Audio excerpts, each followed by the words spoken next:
Good morning everyone. এখন বাজে সকাল 11:30 মতো। স্কুল থেকে বাইরে ফিরে গেলাম। আজকে মঙ্গলবার আর আজকে তো হচ্ছে সরস্বতী পূজার বার।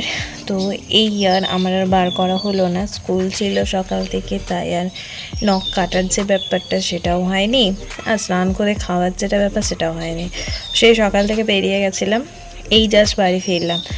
এখন একটু ফ্রেশ হব, স্নান করব, এসব করব। বাট এই ইয়ার মানে বারটা করা হবে না, জাস্ট শুধুমাত্র পুজোটাই করব। যাই হোক, আজকের ওয়েদারটা ভীষণ খারাপ, কোনো রোদ্দুর ওঠেনি, পুরো মেঘলা মেঘলা ওয়েদার, আর বৃষ্টি হওয়ার কথা তো রয়েছেই, একটু টিপটিপ করে পড়ছেও।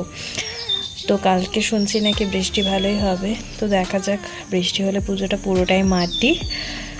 যাই হোক, তো চলুন, এখন আমার একটু কিছু কাজ রয়েছে, সেগুলো কমপ্লিট করে স্নানটা সেরে ফেলবো। চলুন, এখনকার মতো এইটুকুই। আচ্ছা, তো স্কুল থেকে আসার পর দেখি মা এদিকে মশলা ভাজা, কলাই ভাজা যে কাজগুলো রয়েছে যাবতীয়, সেগুলো কমপ্লিট করে নিচ্ছে আজকে। কারণ কালকে তো হচ্ছে গোটা সেদ্ধ যে উৎসব সেটা, তো সেজন্য যে বরবটি, কলাই, বিউলির ডাল এগুলোর আগে তো এগুলো ভালোভাবে ভেজে রাখতে হয় মাথায় স্নান করে একদম শুদ্ধভাবে, কারণ মা ষষ্ঠীকে ভাত দেওয়া নিয়ম রয়েছে আমাদের, সেজন্য। তো ওই কাজগুলোই করে নিচ্ছে। আর এদিকে দেখুন বৃষ্টি শুরু হয়েছে। এদিকে সমস্ত কাপড় জামা কাচা হয়েছে আজকে, মানে পরিষ্কার করা হয়েছে, আর একটা কিচ্ছু শোকায়নি, কারণ সকাল থেকে একটুও রোদ হয়নি।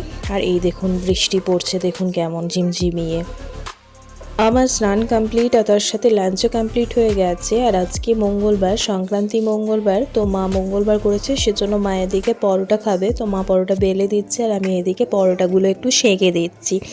এখানে আমি ঘি আর তার সাথে সাদা তেল নিয়ে নিয়েছি গলিয়ে, আর এদিকে বানিয়েও নিচ্ছি পরোটাগুলো। এখন মাই শুধু পরোটা খাবে, বাকি রাত্রিবেলা খাওয়া হবে। তো মায়ের খাওয়া কমপ্লিট হয়ে গেছে। কাল তো হচ্ছে সরস্বতী পুজো, গোটা সেদ্ধ যে উৎসব সেই উৎসব। তো এই উৎসবে তো মেন আকর্ষণ মাছ তো রয়েছে। তো পুকুরে মাছ ধরিয়েছে আমার শ্বশুরবাড়ির পুকুরের যে ভাগ রয়েছে, তো সেখানেই থেকেই মানে গ্রামের বাড়ি থেকে এই মাছগুলো আনা হয়েছে। এই মাছগুলো এখন কাটা হবে। তো মায়ের দিকে মাছগুলো কেটে পরিষ্কার করে রেখে দেবে, এই মাছগুলো সন্ধ্যাবেলা রান্না করব। আজকে মাছটা রান্না করে রেখে দেব, তাহলে কালকে ঝামেলাটা কম হবে। কাল শুধুমাত্র নিরামিষ রান্নাগুলো কমপ্লিট করে নিলে হবে। কাল তো অনেক কিছু রান্না করার রয়েছে, তো সেজন্য একসাথে এই মাছগুলো রান্না করতে গেলে অনেকটা লেট হয়ে যায়। তো এই মাছগুলো কাটা হয়ে গেছে, এখন মামার বাড়ি থেকে এই মাছগুলো দিয়ে গেল। তো এই মাছগুলো এখন আবার মা কাটতে শুরু করবে। ওই মাছগুলো কাটা হয়ে গেছে, ধোয়াও হয়ে গেছে, এই মাছগুলোও কেটে দেবে। তারপর আমি সব মাছ একসাথে রান্না করব সন্ধ্যাবেলা। গুড ইভিনিং, এখন বাজে সন্ধ্যা 6টা মতো। আর এই যে মাছগুলো সব কাটা, ধোয়া, নুন আর হলুদ মাখিয়ে রাখা রয়েছে।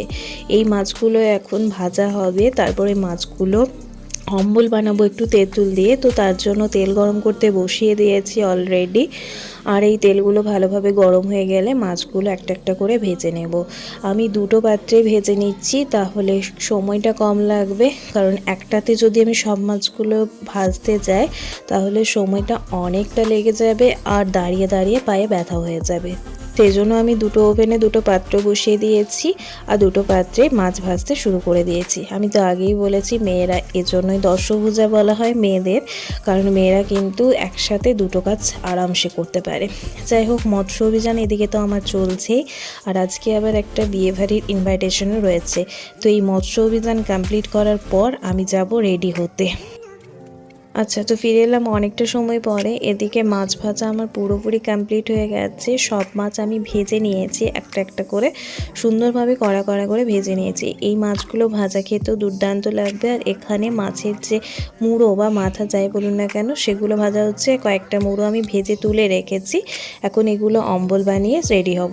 2000 years later. যাই হোক, তো আমার অনেকটা দেরি হয়ে গেছিলো মাছের অম্বল বানাতে গিয়ে, টিভি দেখতে গিয়ে, প্লাস রেডি হতে গিয়ে, তাই আর ভিডিও শ্যুট করাই হয়নি। বর মশাই প্রচণ্ড তাড়া দিচ্ছিল, আর রাত্রিও হয়ে গেছিলো, তার সাথে হালকা বৃষ্টিও হয়েছে, সেজন্য ঠান্ডাটাও প্রচণ্ড, তাই আর দেরি না করে বেরিয়ে পড়েছিলাম। আর আমরা চলে এসেছি এখন বিয়েবাড়ি। আমাদের বাড়ি থেকে এই বিয়েবাড়ির ডিস্টেন্স আমাদের গাড়িতে মোটামুটি ওই 5 মিনিটের রাস্তা আর কি। তো বিয়েবাড়ির ডেকোরেশনটা খুবই সুন্দর করেছিল, তার সাথে আবহাওয়াটা ছিল দুর্দান্ত। কয়েকদিন আগে গরম গরম লাগছিল, তবে আজকে যেহেতু বৃষ্টি হয়েছে তাই ঠান্ডাটা বেশ পড়েছে। এই ঠান্ডায় বিয়েবাড়ি যেতে বেশ ভালোই লাগে, তবে বৃষ্টির জন্য আসতে ইচ্ছে করছিল না। তবে বরমশাই একটু জোরাজোরি করছিল বলে চলেই এলাম। আমি আর মিস্টার ঘোষী এসেছি, যেহেতু আজকে বার আর করা হয়নি তাই ভাবলাম বিয়েবাড়ি যখন রয়েছে ভোজটা খেয়ে আসা যাক, কাউকে তো যেতেই হবে। যেহেতু ইনভাইটেশন রয়েছে আর ইনভাইটেশন রক্ষা করার জন্য আমরাই আর মিস্টার ঘোষ দুজনে মিলে গেলাম। তো এই হচ্ছে বিয়েবাড়ির ডেকোরেশন, ওখানে বসে আছে বউ, আমরা রিসেপশনে গিয়েছিলাম। তো এই হচ্ছে বাড়ির ভেতরের ডেকোরেশনটা, আর তার সাথে আত্মীয় স্বজনও এসেছে প্রচুর। কালই তো হচ্ছে সরস্বতী পুজো, তো আজকে তাও মোটামুটি ভিড় ভালোই আছে। আচ্ছা, তারপর মেন আকর্ষণ যেটি রয়েছে সেটি হচ্ছে ফুচকা স্টল। চলে গিয়েছিলাম সোজা ফুচকা স্টলে, সেখানে আমি মন ভরে কয়েকটা ফুচকা খেয়ে নিলাম। তো ফুচকা খাওয়া তো এদিকে চলছে, এখনও চলছে, মোটামুটি অনেকটাই ফুচকা খেয়ে নিয়েছিলাম। তার সাথে কফিও খেয়েছিলাম, ঠান্ডায় এই কফি খেতে বড্ড ভালো লাগছিল। তো ফুচকা খাওয়া কফি খাওয়া কমপ্লিট করে খাবার টেবিলে আমরা চলে গেছিলাম। তো খাবার জায়গায় চলে এসেছি আমরা। এখানে ভিড় তেমনভাবে ছিল না, মানে একটু ফাঁকাই ছিল, আর আমরা সিটও পেয়ে গেছি আসার পরে পরে। তো আমরা বসেও পড়েছি, এখনও খাবার দেওয়া শুরু হয়নি, আগের ব্যাচটা জাস্ট উঠেছে। এখন জাস্ট এই মেনু কার্ডটা এলো, মেনু কার্ডটা আমরা পজ করে দেখে নিতে পারেন। তারপর আমাদের মেনুর মধ্যে চলে এসেছে নান আর ছোলা ডাল, মানে চানা মশলা যেটা। তো আমরা খাওয়াও শুরু করে দিয়েছি। চলুন তাড়াতাড়ি করে খাবারটা কমপ্লিট করে নিয়ে বাড়ি ফিরতে হবে। রাত্রি তো অনেকটা হয়ে গেছে, কারণ অনেকটা দেরি করে এসেছি, আর এদিকেও ফুচকা খাওয়া কফি খাওয়াতে অনেকটা লেট হয়ে গেছে। তো সেজন্য আর বেশি দেরি না করে খাওয়া কমপ্লিট করে বেরিয়ে পড়লাম বাড়ির উদ্দেশ্যে। আর এই দেখুন কুয়াশাটা দেখুন, কিচ্ছু দেখা যাচ্ছে না গাড়ির মধ্য থেকে বাইরে। গাড়ি চালাতে প্রচণ্ড অসুবিধা হচ্ছিল, তাই খুব ধীরে ধীরে গাড়িতে আমরা আসছি। তো চলুন এখন চটপট করে বাড়ি ফিরি। যাই হোক, ফিরে গেলাম বাড়ি। এখন বাজে রাত্রি 10টা মতো, এই জাস্ট বাড়ি ফিরলাম। এখন এবার একটু ফ্রেশ হয়ে নিয়ে শুয়ে পড়বো। কাল তো আবার সরস্বতী পুজো আছে, বাঙালির বড় উৎসব, আর আমাদের মতো যারা এখনও স্টুডেন্ট রয়েছে তাদের জন্য যে সত্যি খুব বড় উৎসব। তবে ছোটোবেলায় যে আনন্দ হতো সেই আনন্দটা কোথাও যেন একটা হারিয়ে গেছে। যাই হোক, চলুন আজকের মতো ব্লগটি এখানেই শেষ করছি। ব্লগটি যদি কিছু ভালো লেগে থাকে অবশ্যই একটা লাইক কমেন্ট আর শেয়ার করে দেবেন। দেখা হচ্ছে খুব তাড়াতাড়ি নতুন একটি ভিডিওর সাথে। ততক্ষণ পর্যন্ত সবাই ভালো থাকুন, সুস্থ থাকুন, আর সরস্বতী পুজো খুব ভালো কাটান। ধন্যবাদ, শুভরাত্রি।